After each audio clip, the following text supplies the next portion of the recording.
हाय, hello, नमस्कार. मी शुभांगी तुमचं स्वागत करते पुन्हा एकदा आपल्या मराठी यूट्यूब चॅनलवर. तर इकडे मी संध्याकाळचं रुटीन आहे तर ते मी तुमच्याशी शेअर करत आहे. आणि उद्या सकाळच्या डब्यासाठीची आधीच केलेली तयारी काय आहे तर ते मी तुमच्याशी शेअर करणार आहे आज. तर इकडे संध्याकाळचा टायमिंग झालेला आहे तर मी इकडे दिवाबत्ती वगैरे लावून घेतलेला आहे. मस्त असं कापूर वगैरे ठेवलेलं आहे. तर इकडं हे आहे धपाट्याचं पीठ मम्मीने दिलं होतं. तर ते मला ठेवायचं आहे व्यवस्थित. ते मी फ्रीजमध्ये ठेवून देणार. बाहेर ठेवलं की त्याला आळे किंवा किडे वगैरे लागतात म्हणून मी फ्रीजमध्येच ठेवून देते. तर इकडे भांडी वगैरे सगळी घासून ठेवलेली दुपारची. नंतर चहाची वगैरे सगळी भांडी घासली होती. संध्याकाळचं 6:30-7चं टायमिंग असेल तर बाहेर अंधार पडलेला आहे. तर इकडे जी भांडी आहेत तर ती मी आधी लावून घेते सगळी कपाटाला आहे तर ती. आणि आता किचन ओटा वगैरे सगळं क्लीन आहे तर स्वयंपाक बनवून घ्यायचा आहे. तर ते पीठ आहे तर ते मी ठेवून दिलं आणि आता इकडे भाजी बनवणार आहे. भेंडीची भाजी म्हणजे फ्राय असतं ना ते बनवणार आहे. आणि दोडक्याची अशी आमटी आहे तर ती बनवणार आहे. तिचे पप्पा गावी गेलेत त्यामुळे आम्ही तिघीच आहोत. तर 2 म्हणजे कंटिन्यू तसं तर मम्मीकडंच जेवण होतं संध्याकाळचं. मम्मीच बनवते पण अ, हे आज मीच म्हटलं राहू दे मी बनवते घरी म्हणून मस्त अशी दोडक्याची पातळ भाजी आणि भेंडी आहे तर ती फ्राय करणार आहे. आरूला आवडते म्हणून तर त्या दोघीसुद्धा क्लासला गेलेल्या आहेत. आर्या गेलेली आहे कराटे क्लासला आणि दिशूलासुद्धा क्लासला टाकलेलं आहे. लाठी-काठी म्हणून आमच्याकडं आहे तर तिकडे तिला खूप दिवसापासून जायचं होतं. पण अजून कॉलेज चालू झालं नव्हतं म्हणून मग तिचे पप्पा बोलले टाकूया. मग टाकलं 1 महिना बघणार. तिला व्यवस्थित वाटलं तर ठीक, नाही तर बघू. तर इकडे मस्त असं तेलामध्ये ह्याच्यात मी सकाळी पापड आहे तर ते तळले होते. मग त्याच कढईमध्ये लसूण वगैरे टाकून दिला, कांदा टाकला आणि दोडक्याची भाजी आहे तर ह्याच्यातच मी फोडणीला टाकते. नंतर चटणी वगैरे टाकून घेतलं. दोडका मस्त असं छान असा बारीक चिरून घेतला होता आणि याच्यात थोडीशी मुगाची डाळ टाकायची. मस्त अशी भाजी होते आणि भाजीसुद्धा सुकी भाजीसुद्धा छान होते आणि पातळ भाजी पण छान होते. तर चटणी वगैरे टाकून घेतलं. नंतर मीठ थोडंसं टाकून घेतलं आणि ते सगळं एकजीव म्हणजे सगळीकडं व्यवस्थित हलवून वगैरे घेतलं. फक्त कांदा आणि लसूणचीच फोडणी मी दिलेली आहे. तुम्ही खोबरं नंतर जिरं वगैरे हे कोथिंबीर, खोबरं, जिरं वगैरे ह्याचं वाटणसुद्धा टाकू शकता. पण मी सहसा जास्त खोबरं वापरत नाही. कारण आमच्या मसाल्यामध्ये सगळंच ऑलरेडी असतं म्हणून. तर इकडे मी फक्त वांगं वगैरे भरून करायचं असेल तर मग मी ते वापरते. तर डाळ आहे तर ती मुगाची डाळ घेतलेली आहे. आणि आता म्हटलं स्वयंपाक करता भात तरी आहे थोडा सकाळचा तर फक्त भाजी भेंडी फ्राय, भाकरी आणि दोडक्याची आमटी करायची होती. म्हणून कुकर लावायला घेतलेला. त्यात बटाटे म्हटलं लावून घेऊ म्हणजे उद्या सकाळी त्यांना पराठे द्यायचे होते म्हणून. तर बघितले तर 2च बटाटे होते. मग तो कुकर तसंच ठेवून दिला. नंतर म्हटलं आर्या वगैरे कोण आलं तर मग बटाटे घेऊन यायला सांगेन आणि नंतर मग जेवण झाल्यानंतर भांडी घासायच्या वेळेस किंवा अ, जेवताना जरी कुकर लावला तरी होऊन जातं.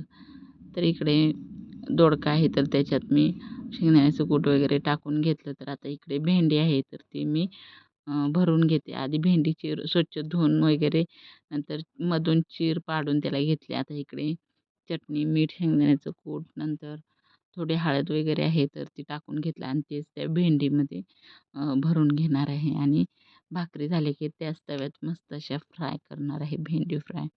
तर इकडं मस्त असं अ, शेंगदाण्याचं कूट, चटणी, मीठ वगैरे आहे ते सगळं व्यवस्थित एकजीव करून घेतलं आणि आपण वांग्यामध्ये कसं भरतो तसं भेंडीमध्ये भरून घ्यायचं. मधून एक चिरच पाडायची फक्त आणि नंतर अशा भेंड्या आहेत तर त्या सगळ्या भरून घेतलेल्या आहेत. तर आता इकडे भाकरी आहेत तर त्या बनवून घेणार आणि त्याच तव्यात भेंडी फ्राय आहे ते करून घेणार. तोपर्यंत इकडे दोडका आहे तर तो सुद्धा छान आता असा शिजलेला आहे आणि त्यात मुगाची डाळ टाकल्यामुळे थोडंसं घट्टपणासुद्धा मस्त असं आलेलं आहे. खूप असं पातळ पण नाही, एकदम घट्ट पण आहे. असं व्यवस्थित केलं. कारण आम्ही तिघीच आहोत जेवायला त्यामुळे जास्त पण करून संपणार नाही. तर इकडे भाकरी वगैरे आहे तर त्यात मी मस्त अशा तिघींना आमच्या 2-3 भाकरी आहेत तर त्या बनवून घेणार आहे आणि नंतर जेवण वगैरे करून घेऊ. तर इकडे भाकरी वगैरे बनवून झाल्या. छोटीशी एक भाकरी बनवली होती. पीठ राहिलेलं काय करायचं, मग ती भाकरी बनवून दिली. नंतर हा चपातीचा डब्बा वगैरे आहे, तर तो मी घासला नव्हता. तर तो घासून वगैरे घेतला, म्हणजे भाकरी नंतर मला ठेवता येतील त्याच्यात. नंतर लगेचच परात वगैरे सगळं स्वच्छ धुवून घेतलं. बेसिनमध्ये जास्त भांडी पडली की मग कंटिन्यू पडत राहतात आणि खूप होतात. तर इकडं भाकरी वगैरे सगळ्या बनवून झालेल्या आहेत. छोटीशी भाकरी आहे तर ती सुद्धा बनवून घेतली. मग नंतर त्याच तव्यामध्ये तेल टाकून असं एक-एक भेंडी वगैरे टाकून अशी मस्त अशी एकदम खरपूस अशी भाजून घ्यायची. मस्त लागते चवीला सुद्धा छान लागते. तुम्ही एकदा करून बघा. याच्यामध्ये थोडं लसूण वगैरे चेचून टाकला तरी चालतो, तरी छान लागते. पण आमच्या मुलींना आवडत नाही म्हणून मी लसूण काही टाकलंच नाही.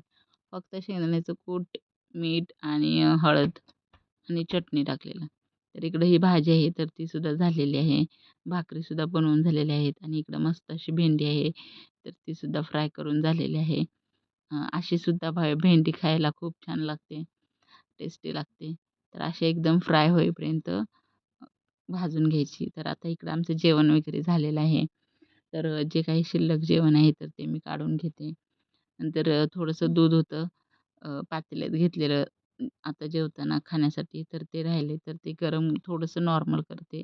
नंतर दही लावून घेणार आहे कारण उद्या पराठे बनवायचे आहेत.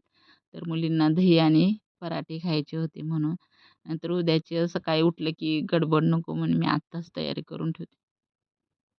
तर त्यासाठी कोथिंबीर, मिरची, लसूण आणि थोडंसं अद्रक टाकून त्याचं अ, असं वाटण करून घेणार आहे आणि ते तसंच फ्रिजमध्ये ठेवणार.